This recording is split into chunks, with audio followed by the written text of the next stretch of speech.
Leksjon 1. Når skal du spise lunsj? Hei Anna, når skal du spise lunsj? Jeg spiser lunsj klokken 12:30. Det er en god tid. Jeg pleier å spise lunsj rundt da også. Hvor spiser du vanligvis lunsj? Jeg spiser vanligvis på kafeteriaen i nærheten av kontoret mitt. Jeg foretrekker å ta med min egen lunsj hjemmefra. Det er fint. Koker du lunsj hver dag? Ja, jeg liker å lage mat, og det er sunnere enn å spise ute hele tiden. Jeg er enig. Jeg burde begynne å ta med min egen lunsj også. Det er verdt et forsøk. Du kan også spare penger. Du har rett. Å spise ute kan være dyrt. I tillegg kan du kontrollere ingrediensene og sørge for at det er noe du liker. Jeg har aldri tenkt på det. Hva lager du vanligvis til lunsj? Jeg liker å lage salater, smørbrød eller noen ganger rester fra middagen. Det høres deilig ut. Kanskje jeg skal prøve å lage smørbrød også. Det er enkelt og raskt. Du vil nyte det. Takk for forslaget, Anna. Jeg skal gi det en sjanse. Du er velkommen, John. Gi meg beskjed om hvordan det går. Jeg vil. Takk igjen, Anna. Ikke noe problem. Ha en god lunsj. Du også. Leksjon 2. Når skal du rengjøre kjøkkenet? Hei Anna, når skal du rengjøre kjøkkenet? Jeg rydder kjøkkenet i morgen tidlig. Det er en god idé. Det er en stund siden sist ble renset. Ja, jeg har vært opptatt med jobb, men det trenger virkelig en god rengjøring. Jeg forstår. Rengjøring kan være tidkrevende. Definitivt, men det er viktig å ha et rent og organisert kjøkken. Jeg er enig. Det gjør matlagingen mye morsommere. Og det er også mer hygienisk. Det er sant. Har du noen spesielle rengjøringsprodukter du bruker? Jeg bruker vanligvis et flerbruksrengjøringsmiddel og noen desinfiserende servietter. Det høres praktisk ut. Jeg burde skaffe meg noen også. De gjør rengjøringsprosessen mye enklere. Jeg lager et notat for å kjøpe noen når jeg går i butikken. Flott. Du vil ikke angre på det. Når pleier du å rengjøre kjøkkenet ditt? Jeg prøver å rengjøre den en gang i uken, vanligvis på søndager. Det er en god rutine. Jeg burde etablere en også. Det bidrar til å opprettholde en ren og ryddig plass. Jeg kan forestille meg. Det må føles fint å ha et rent kjøkken. Det gjør det. Det er en forfriskende start på uken. Jeg vil definitivt prøve det. Takk for inspirasjonen, Anna. Du er velkommen, John. Gi meg beskjed om hvordan det går. Jeg vil. Takk igjen, Anna. Ikke noe problem. God rengjøring. Samme til deg. Leksjon 3. Vil du besøke fetteren din? Hei Anna, vil du besøke fetteren din? Ja, jeg planlegger å besøke fetteren min neste helg. Det høres fint ut. Hvor langt bor kusinen din herfra? Fetteren min bor omtrent 2 timer unna med bil. Det er ikke så langt. Kommer du til å kjøre dit? Ja, jeg skal kjøre. Det er mer praktisk på den måten. Har du noen konkrete planer for besøket ditt? Vi planlegger å gå tur og ta en piknik. Det høres ut som en morsom dag. Jeg elsker fotturer. Meg også. Det er en fin måte å tilbringe tid utendørs. Skal du overnatte eller komme tilbake samme dag? Jeg skal overnatte. Vi ønsker å få mest mulig ut av tiden vår sammen. Det er en god idé. Det er hyggelig å ta en pause fra rutinen noen ganger. Definitivt. Det er viktig å tilbringe tid med kjære. Jeg er enig. Familietid er dyrebar. Har du noen planer for helgen? Jeg har ikke bestemt meg ennå. Kanskje jeg tar igjen litt lesing. Det høres avslappende ut. Det er godt å ha litt stille tid også. Absolutt. Det hjelper meg å lade opp. Jeg håper du får en fredelig helg, John. Takk, Anna. Kos deg med besøket med fetteren din. Jeg vil. Pass på deg, John. Du også, Anna. Ha en flott tid. Takk, farvel. Leksjon 4. Når starter du online-klassen din? Hei, Anna. Når vil du starte din online-klasse? Jeg starter nettkurset mitt 10:00 i morgen. Det er en god tid. Hvor lenge varer klassen? Klassen varer i 2 timer, til middagstid. Vil det være en liveøkt eller forhåndsinnspilt? Det vil være en liveøkt med en videokonferanse. Det er praktisk. Du kan samhandle med instruktøren og andre studenter. Ja, det er hyggelig å ha det interaktive elementet. Hvilket emne er nettklassen for? Det er en fotoklasse. Jeg er spent på å lære nye teknikker. Det høres interessant ut. Trenger du noe spesialutstyr? Egentlig ikke. Bare kameraet mitt og en stabil internettforbindelse. Blir det noen oppdrag eller prosjekter? Ja, vi har ukentlige oppgaver og et avsluttende prosjekt. Det høres ut som et omfattende kurs. Jeg er sikker på at du vil lære mye. Jeg håper det. Jeg har ønsket å forbedre mine fotografiske ferdigheter. Denne online-klassen er en flott mulighet da. Definitivt. Det er praktisk og tilgjengelig hvor som helst. Er det noen andre klassekamerater du kjenner som skal ta samme klasse? Jeg er ikke sikker ennå. Det finner jeg ut i løpet av den første økten. Det ville være fint å få kontakt med andre fotoentusiaster. Ja, jeg gleder meg til det også. Vel, jeg ønsker deg lykke til med din online-klasse, Anna. Takk, John. Jeg setter pris på det. Du er velkommen. Kos deg med læringsreisen din. Takk, John. Ta vare på. Leksjon 5. Vil du ha en grill i helgen? Hei, Anna. Vil du grille i helgen? Ja, jeg planlegger å grille i hagen min.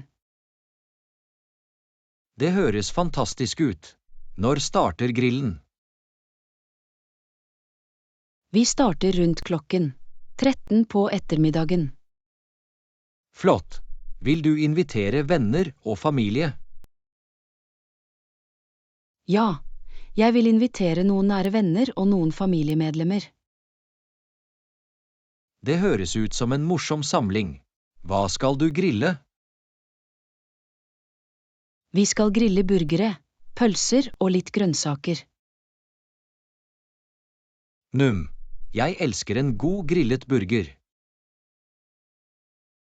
Meg også. Det er en klassisk grillfavoritt. Vil du tilberede noen sideretter eller desserter? Ja, jeg skal lage potetsalat og en fruktsalat til sider. Høres deilig ut. Jeg gleder meg til å smake på dem. Og til dessert serverer jeg grillet ananas med is. Det høres ut som en perfekt avslutning på en grillfest. Jeg håper alle liker det. Det er jeg sikker på at de vil. Vil du ha noen spill eller aktiviteter? Ja, vi vil ha noen utendørsspill som badminton og cornhole. Det er flott. Det vil holde alle underholdt. Og vi skal spille litt musikk også. Høres ut som en fantastisk atmosfære. Jeg gleder meg til det. Jeg er glad du er spent. Det blir en morsom dag. Takk for at du inviterte meg, Anna. Jeg setter pris på det. Du er velkommen, John. Det ville ikke vært det samme uten deg. Jeg tar med noen drinker å dele. Noe spesifikt du foretrekker. Litt limonade eller iste ville være flott. Bemerket. Jeg tar med begge deler. Vi sees på lørdag. Vi sees da, John. Gleder meg til grillen. Leksjon 6. Når skal du ringe familien din? Hei, Anna. Når ringer du familien din? Jeg ringer familien min i kveld etter middagen. Det er en god tid. Hvor ofte ringer du dem? Jeg prøver å ringe dem minst en gang i uken. Det er fint. Det er viktig å holde kontakten med familien. Definitivt. Jeg savner dem, spesielt siden vi bor langt fra hverandre. Jeg forstår. Avstand kan gjøre det utfordrende å se hverandre ofte. Ja, men heldigvis, vi har teknologi for å holde kontakten. Hvor lenge varer telefonsamtalene dine med familien vanligvis? Det varierer, men vanligvis rundt 30 minutter til en time. Det er god tid å ta igjen. Ja, vi deler hva som skjer i livene våre og utveksler historier. Bruker du videosamtaler eller bare vanlige telefonsamtaler? Vi bruker for det meste videosamtaler. Det føles mer personlig på den måten. Jeg er enig. Det er hyggelig å se ansiktene deres mens de snakker. Det gjør samtalen mer meningsfull. Er det noen spesifikke emner du ofte diskuterer med familien din? Vi snakker om våre daglige aktiviteter, kommende planer og noen ganger minner. Det høres nydelig ut. Familiesamtaler er alltid spesielle. Det er de virkelig. Det er en tid for binding og støtte. Jeg er glad for at du gjør en innsats for å holde kontakten med familien din. Takk, John. Familie er viktig for meg. Det er viktig for meg også. Jeg burde ringe familien min oftere også. Jeg er sikker på at de vil sette pris på det, John. Du har rett. Jeg skal prioritere det. Takk for påminnelsen, Anna. Du er velkommen, John. Familien er verdt det. Leksjon 7. Vil du gå på biblioteket i morgen? Hei, Anna. Vil du gå på biblioteket i morgen? Ja, jeg planlegger å gå på biblioteket i morgen ettermiddag. Det er en god idé. Når skal du dra? Jeg kommer nok til å gå rundt klokka 15 etter å ha fullført noen ærend. Skal du studere eller låne bøker for å lese? Jeg låner noen bøker for å lese på fritiden. Det høres fint ut. Har du noen spesifikke sjangre i tankene? Jeg liker mystikk og historisk fiksjon, så jeg ser etter bøker i disse sjangrene. Det er gode valg. Jeg liker også historisk fiksjon. Det er fascinerende å dykke inn i forskjellige tidsperioder gjennom bøker. Absolutt. Er det noen spesifikke forfattere du er interessert i? Jeg har hatt lyst til å lese flere bøker av Agatha Christie og Ken Follett. Begge er gode forfattere. Jeg er sikker på at du vil like verkene deres. Jeg håper det. Har du noen bokanbefalinger? Hvis du liker mystikk, anbefaler jeg The Girl with the Dragon Tattoo av Stieg Larsson. Jeg har hørt om den. Jeg legger den til listen min. Takk. Du er velkommen. Har du vært på biblioteket før? Nei, det blir min første gang. Jeg har hørt gode ting om det. Det er et fint bibliotek med et bredt utvalg av bøker. Det er flott å vite. Jeg gleder meg til å utforske det. Vil du studere der eller bare finne et koselig sted å lese? Jeg vil sannsynligvis finne et koselig sted å lese og nyte litt stilletid. Høres perfekt ut. Bibliotekene har en så fredelig atmosfære. Ja, det er et flott sted å slappe av og flykte inn i en god bok. Jeg håper du har en fantastisk tid på biblioteket, Anna. Takk, John. Jeg setter pris på det. Du er velkommen. God lesing. Takk, John. Ta vare på. Leksjon 8. Hva skal du gjøre i morgen tidlig? Hei, Anna. Hva skal du gjøre i morgen tidlig? Jeg har legetime i morgen tidlig. Er alt i orden? Bare en rutinemessig kontroll? Ja, det er bare en rutinemessig kontroll. Ingenting å bekymre seg for. Det er godt å høre. Vil du dra alene? Ja, jeg drar alene. Det er i nærheten, så det er praktisk. Hvis du trenger selskap eller en tur, gi meg beskjed. Takk, John. Jeg setter pris på tilbudet ditt. Ikke noe problem. Det er alltid godt å ha litt støtte. Jeg er enig. Det er trøstende å vite at noen bryr seg. Hva er planene dine etter legenes avtale? Etter avtalen skal jeg nok gjøre noen ærend. Noen spesifikke ærend du trenger å ta vare på? Jeg må hente dagligvarer og stikke innom banken. Høres ut som en produktiv morgen. Noe annet på agendaen din? Egentlig ikke. Jeg vil nok ta det rolig og slappe av på ettermiddagen. Det høres ut som en god plan. Egenomsorg er viktig. Ja, det er viktig å ta litt tid for oss selv. Har du noen hobbyer eller aktiviteter du liker å gjøre på fritiden? Jeg liker å lese, gå turer og gjøre litt hagearbeid. Dette er gode måter å slappe av på. Ja, de hjelper meg å lade opp og tømme tankene mine.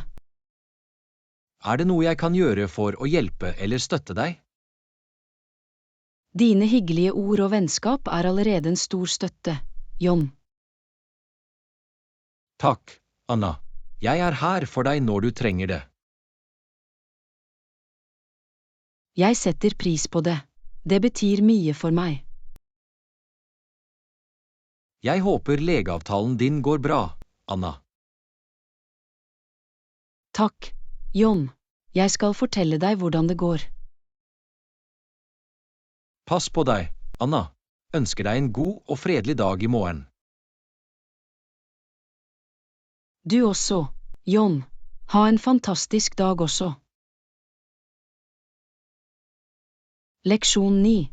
Når skal du spise frokost? Hei, Anna. Når skal du spise frokost? Jeg spiser vanligvis frokost rundt klokka 8 hver morgen. Det er et godt tidspunkt å starte dagen på. Hva spiser du vanligvis? Jeg liker å ha en bolle med frokostblanding med litt frisk frukt. Det høres sunt og forfriskende ut. Noen spesielle frokostblandinger du foretrekker? Jeg liker fullkornsprodukter som havre eller kliflak. Har du pålegg eller tillegg til frokostblandingen din?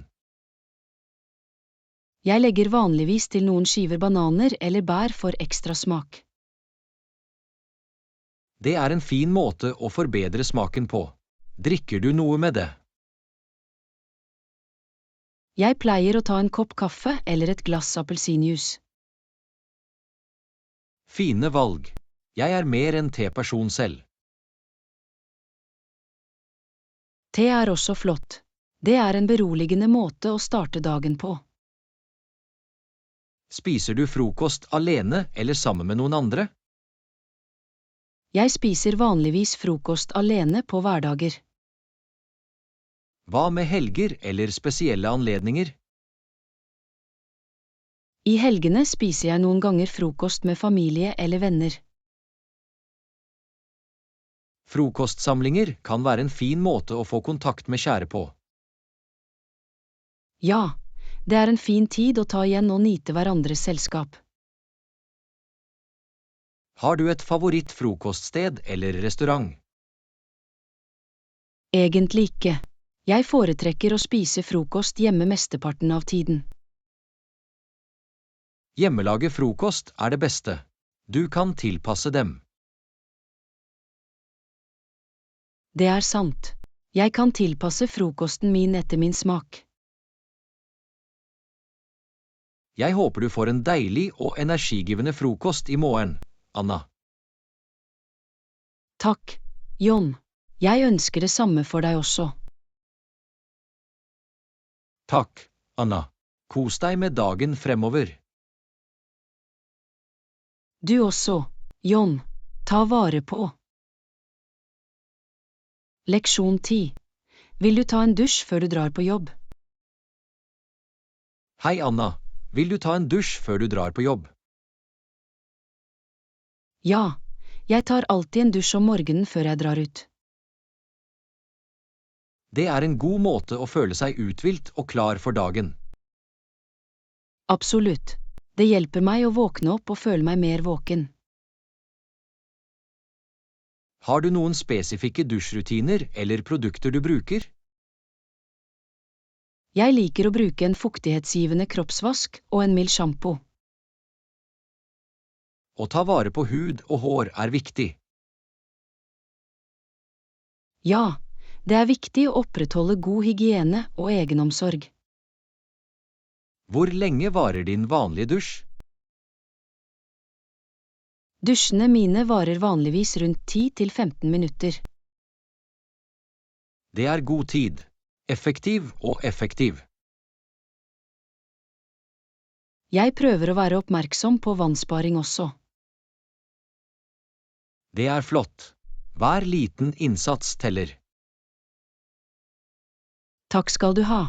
Har du en bestemt morgenrutine før jobb?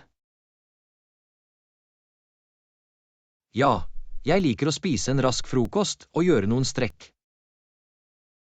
Å starte dagen med frokost og bevegelse er en god idé.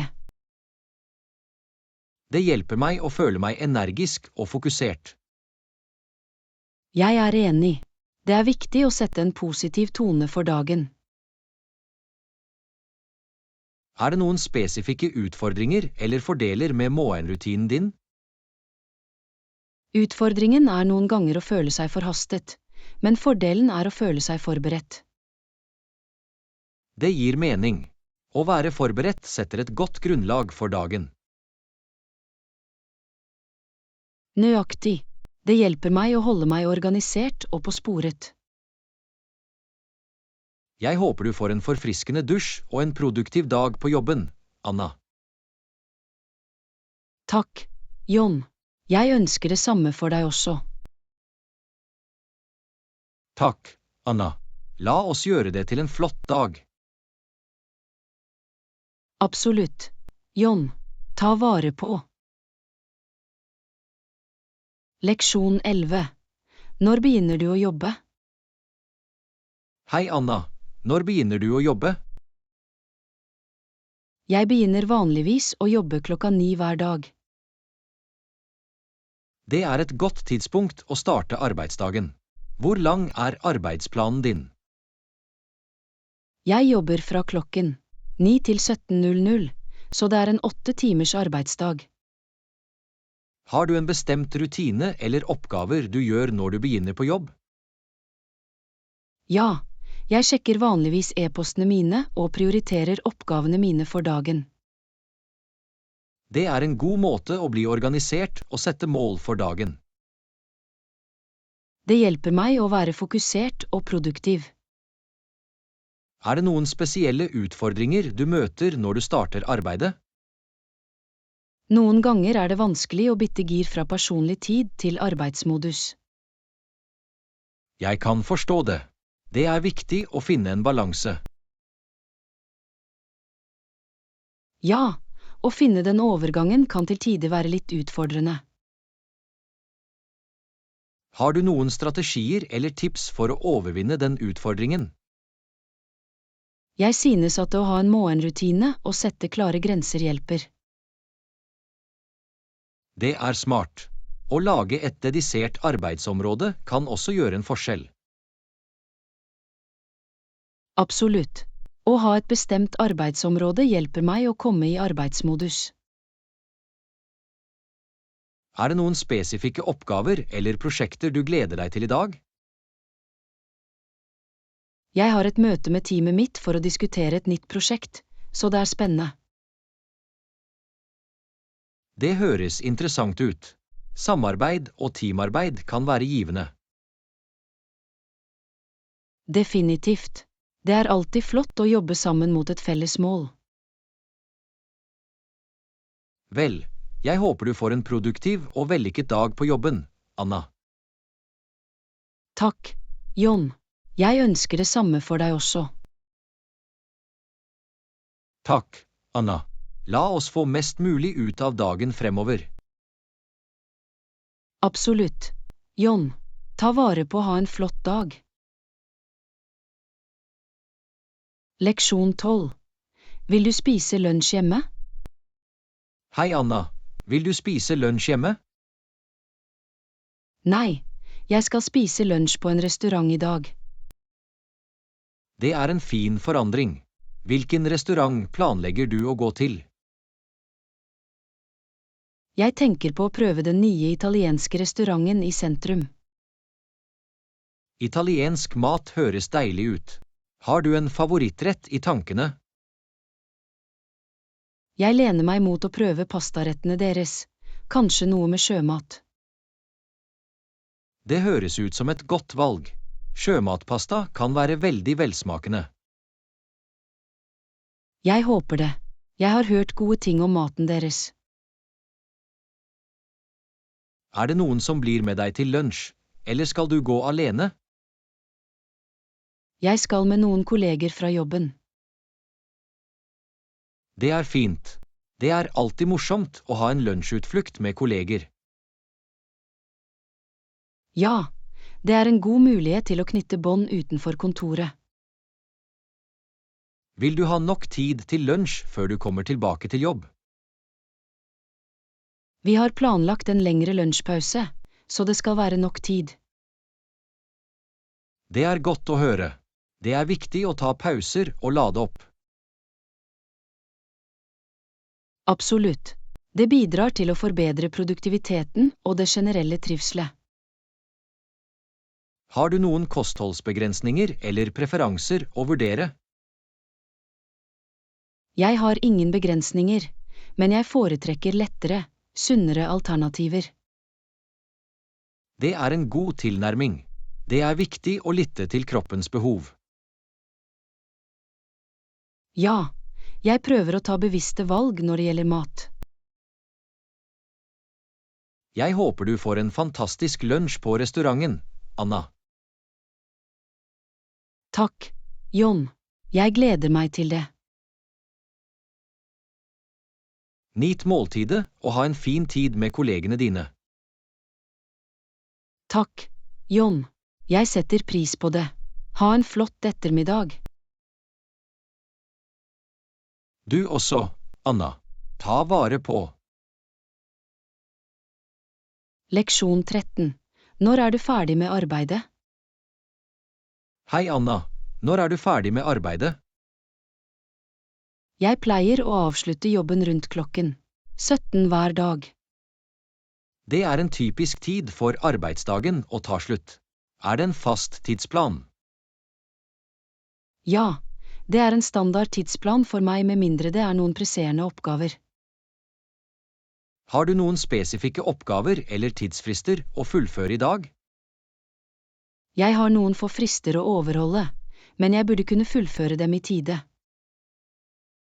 Det er godt å høre. Det er viktig å styre tiden effektivt. Absolutt. Tidsstyring er avgjørende for produktiviteten. Er det noen spesielle utfordringer du møter når du avslutter arbeidet? Noen ganger kommer uventede oppgaver opp, noe som kan føre til forsinkelser. Jeg forstår. Fleksibilitet er viktig i slike situasjoner. Egentlig. Tilpasningsevne hjelper til med å håndtere uventede situasjoner. Har du noen strategier eller ritualer for å avvikle etter jobb? Jeg liker å ta en kort spasertur eller gjøre litt tøying for å slappe av.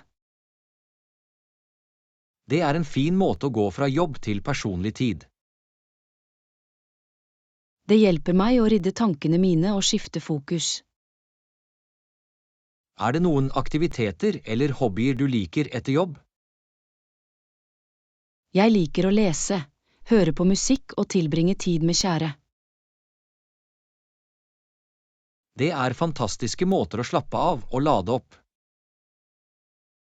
Ja, de hjelper meg med å finne en balanse mellom arbeid og privatliv.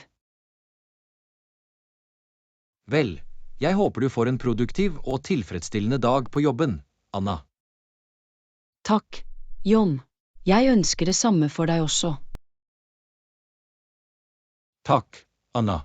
La oss få mest mulig ut av tiden vår og nyte dagen. Absolutt. John, ta vare på å ha en flott dag. Leksjon 14. Hva vil du gjøre etter jobb? Hei, Anna. Hva skal du gjøre etter jobb? Jeg planlegger å gå på treningsstudio og trene. Det er en fin måte å holde seg aktiv og sunn på. Hvilke øvelser gjør du vanligvis? Jeg liker å gjøre en kombinasjon av kondisjonstrening og styrketrening. Det er en godt avrundet treningsrutine. Hvor lang tid bruker du vanligvis på treningsstudioet? Jeg bruker vanligvis omtrent en time på treningsstudioet, inkludert oppvarming og avkjøling. Det er god tid for en treningsøkt. Har du noen spesifikke treningsmål? Mitt hovedmål er å forbedre min generelle kondisjon og styrke. Det er et flott mål å jobbe mot. Konsistens er nøkkelen. Ja, å holde meg konsistent med trening hjelper meg å se fremgang over tid. Har du noen planer eller aktiviteter for kvelden etter treningen? Jeg planlegger å ha en avslappende kveld hjemme. Kanskje se en film eller lese en bok. Det høres ut som en fin måte å slappe av og nyte litt personlig tid. Ja, det er viktig å ta seg tid for seg selv og lade opp. Har du noen favorittsjangre eller forfattere for bøker eller filmer?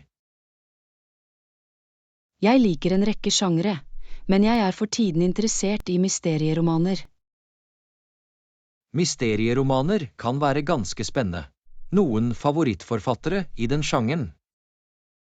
Jeg leser for tiden en bok av Agatha Christie, og jeg synes skrivingen hennes er fengslende.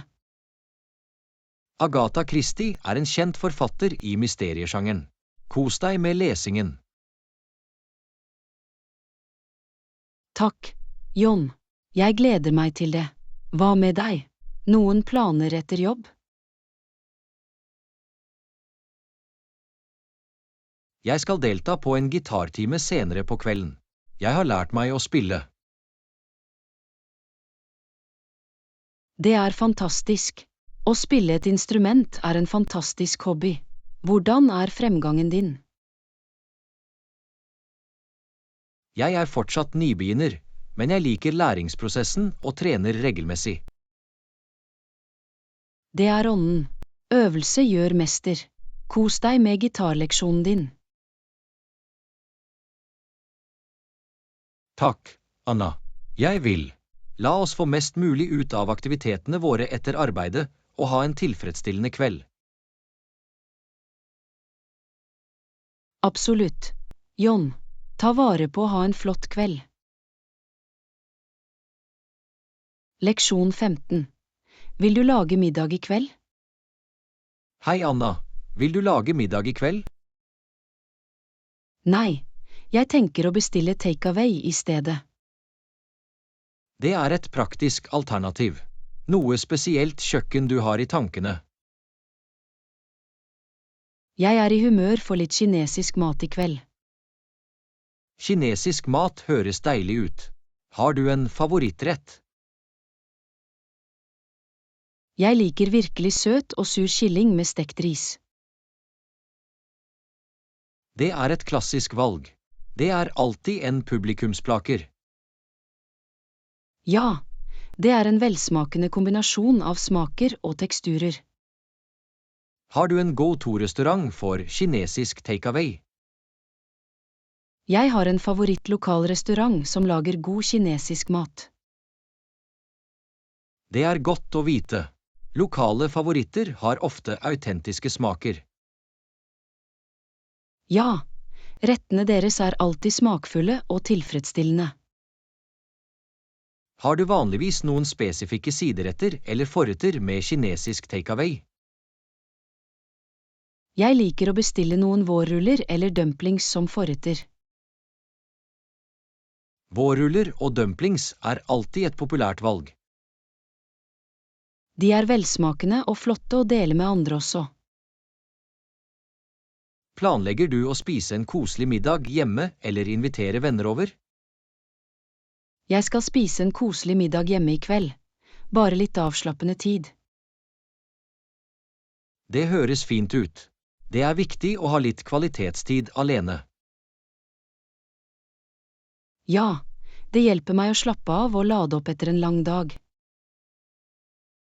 Jeg håper du liker den kinesiske takeaway-middagen din, Anna. Takk, John. Jeg gleder meg til det. Bon appétit. Ha en fantastisk kveld. Takk, John. Du også. Ta vare på og nyt kvelden. Takk, Anna. Ta vare på deg også. Ha en flott kveld. Leksjon 16. Vil du se favoritt-TV-showet ditt? Hei, Anna. Når vil du se favoritt-TV-showet ditt?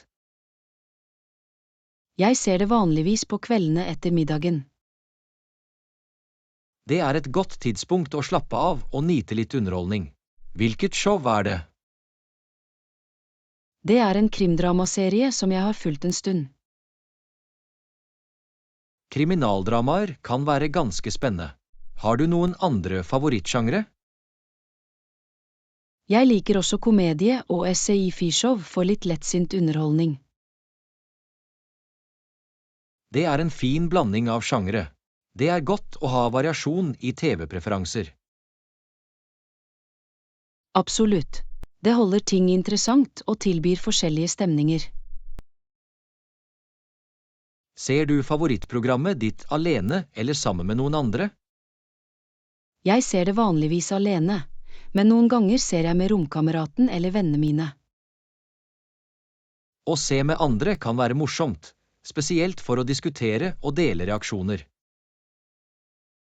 Ja, det legger til et sosialt element i seeropplevelsen. Er det en bestemt ukedag når de nye episodene slippes? Ja, 9 episoder kommer ut hver onsdag, så jeg sørger for å se den da. Det er fint å ha en bestemt dag å se frem til hver uke. Noen snacks mens du ser på. Jeg liker å ha popcorn eller noen chips som matbit mens jeg ser på TV. Popcorn og chips er klassiske valg. De går bra med et godt show. Absolutt. Det er en fin måte å forbedre seeropplevelsen på. Vel, jeg håper du har det veldig bra med å se favorittprogrammet ditt, Anna. Takk, John. Jeg er spent på det. Noen serier eller filmer du er interessert i for øyeblikket? Jeg har sett en sci-fi-serie i det siste. Det har vært ganske fengslende. Sci-fi-show kan være fascinerende. Kos deg med visningen også. Takk, Anna. La oss begge glede oss over favorittprogrammene våre og ha det fantastisk. Absolutt. John, ta vare på og nyt kvelden. Du også, Anna. Ta vare på. Ha en flott kveld. Leksjon 17. Vil du lese en bok før sengetid? Hei, Anna. Vil du lese en bok før sengetid? Jeg liker å lese før jeg legger meg. Å lese før sengetid kan være en fin måte å slappe av på. Hvilken bok leser du for øyeblikket? Jeg leser en mystisk roman av en populær forfatter. Mysterieromaner kan være ganske fengslende. Hva trakk deg til den sjangeren? Jeg liker spenningen og prøver å løse puslespillet sammen med karakterene. Det er et spennende aspekt av mysteriehistorier. Har du noen andre favorittsjangre? Jeg liker også historisk skjønnlitteratur og selvhjelpsbøker for personlig vekst. Historisk fiksjon kan transportere deg til forskjellige tidsperioder. Noen favorittforfattere? Jeg har noen favorittforfattere, men det er alltid gøy å oppdage nye også. Absolutt. Å utforske nye forfattere kan føre til spennende leseopplevelser. Ja, det holder lesereisen frisk og interessant. Hvor lenge leser du vanligvis før sengetid? Jeg prøver å lese i omtrent 30 minutter til en time før jeg slår av lysene. Det er en god tid å fordype deg i en bok. Noen spesifikke leseritualer? Jeg liker å lage meg en kopp urtete og finne et koselig sted å lese. Det høres ut som en koselig og avslappende rutine. Det gir en fin atmosfære for lesing. Ja, det bidrar til å skape en rolig atmosfære som bidrar til å nyte en bok. Har du funnet ut at lesing før sengetid forbedrer søvnkvaliteten din? Ja, det hjelper meg å slappe av og tømme tankene mine før søvn, noe som fører til bedre hvile. Det er fantastisk. Lesing kan være en fin måte å slappe av fra dagen på. Absolutt. Det er en fredelig aktivitet som lar meg flykte inn i forskjellige verdener. Vel, jeg håper du har en hyggelig lesesesjon før sengetid, Anna. Takk, John. Jeg gleder meg til det. Andre kveldsaktiviteter for deg? Jeg skal høre på litt avslappende musikk før sengetid. Det hjelper meg å slappe av. Det høres beroligende ut. Kos deg med musikkøkten din, John. Takk, Anna. La oss begge ha en avslappende kveld og lade opp for i morgen. Absolutt. John, ta vare på å få en fredelig natts søvn. Du også, Anna. Ta vare på. Sov godt. Leksjon 18. Hvilken tid vil du stille alarmen til? Hei, Anna. Når vil du stille alarmen til? Jeg pleier å stille alarmen til 7:00 hver morgen. Det er en rimelig tid å våkne opp. Har du en spesifikk grunn til å velge 7:00? Ja, det gir meg nok tid til å gjøre meg klar og ha en avslappet morgenrutine. Å ha en avslappet morgenrutine kan sette en positiv tone for resten av dagen. Absolutt. Det hjelper meg å starte dagen på en rolig tone. Synes du det er lett å våkne 7:00, eller bruker du noen triks for å komme deg ut av sengen? Jeg setter vanligvis flere alarmer og plasserer vekkerklokken over rommet for å tvinge meg til å reise meg. Det er en smart strategi. Det hjelper deg med å sikre at du ikke trykker på snusknappen gjentatte ganger. Ja, det får meg ut av sengen og hjelper meg å unngå å sove for mye. Hva er det første du gjør etter at du våkner for å starte dagen? Jeg liker å drikke et glass vann for å hydrere meg selv og friske opp.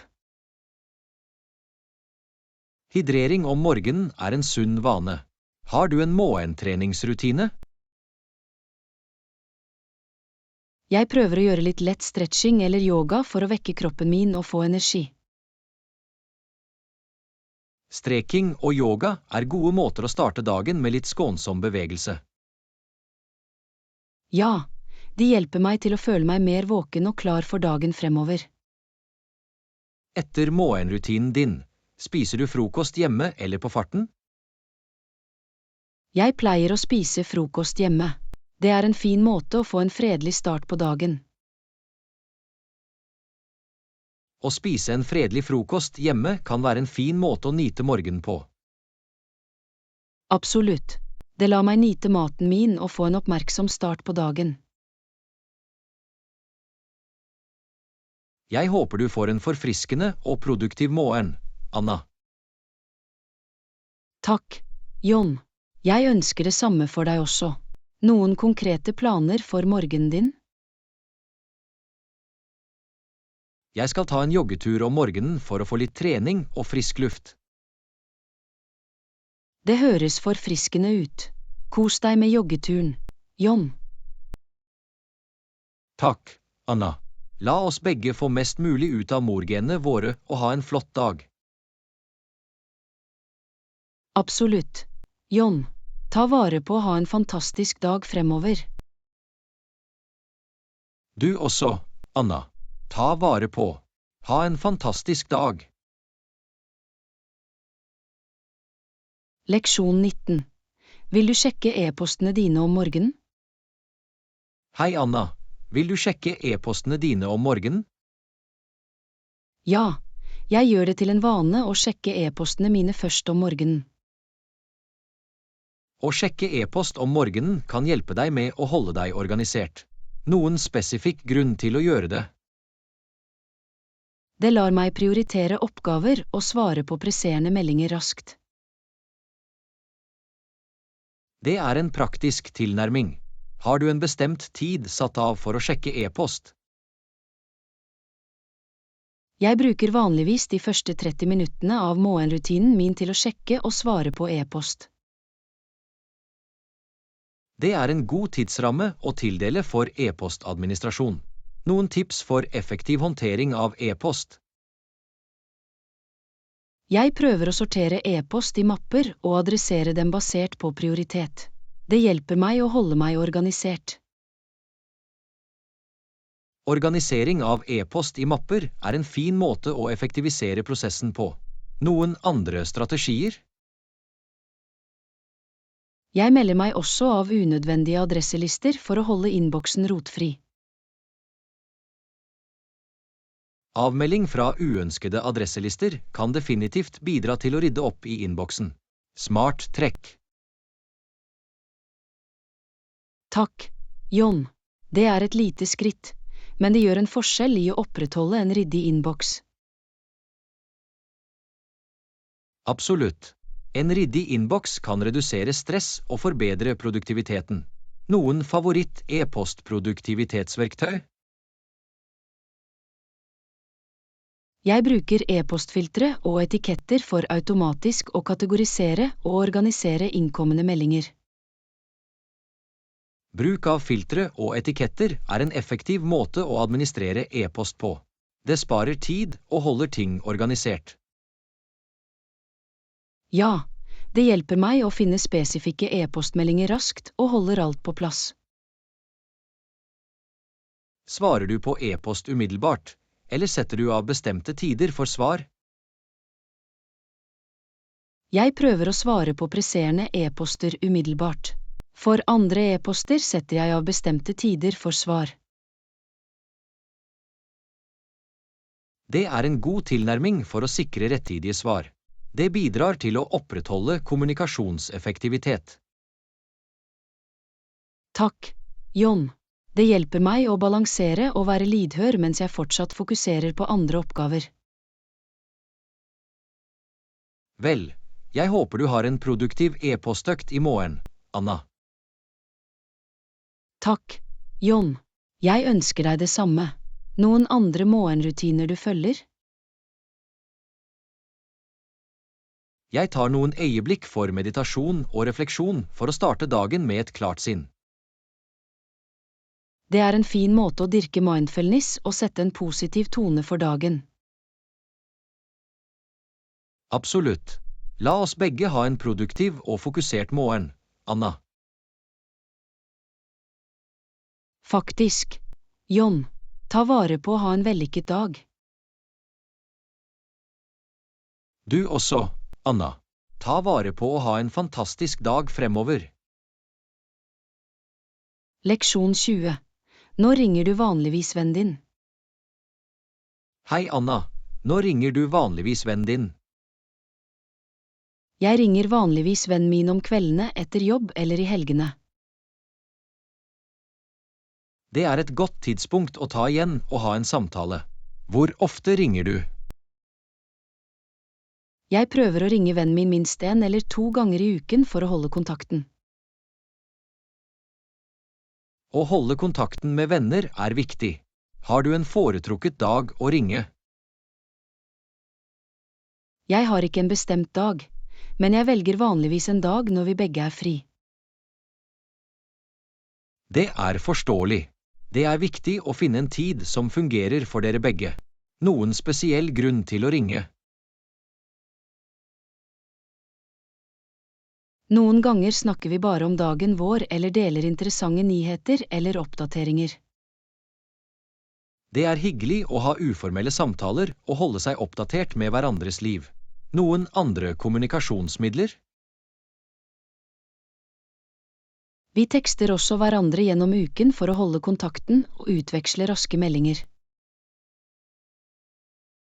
Teksting er praktisk for rask kommunikasjon. Har du noen planer om å møtes personlig? Ja, vi planlegger å møtes neste måned for en kaffe og innhentingsøkt. Det høres hyggelig ut. Å møte personlig legger til et annet tilkoblingsnivå. Noen spesifikke aktiviteter dere liker sammen? Vi liker å gå turer, prøve ut nye restauranter og se på film sammen. Det er morsomme aktiviteter å dele med en venn. Det høres ut som om du har et godt bånd. Hvor lenge varer samtalene dine vanligvis? Samtalene våre varer vanligvis rundt 30 minutter til en time, avhengig av hvor mye vi har å snakke om. Det er god tid for en meningsfull samtale. Noen spesielle emner du diskuterer? Vi snakker om et bredt spekter av emner, fra våre personlige liv til aktuelle hendelser og felles interesser. Det er hyggelig å ha forskjellige samtaler som holder ting interessant. Vel, jeg håper du har det bra med å få tak i venninnen din, Anna. Takk, John. Jeg gleder meg til det. Noen planer om å få kontakt med vennene dine? Jeg har planlagt en virtuell spillkveld med vennene mine i helgen. Det skal være mye moro. Det høres ut som en fin måte å knytte bånd og ha det bra på. Kos deg med spillkvelden, John. Takk, Anna. La oss begge verne om vennskapene våre og holde kontakten. Ha en fantastisk tid. Absolutt. John, ta vare på å ha en fantastisk dag. Du også, Anna. Ta vare på å ha en fantastisk dag fremover.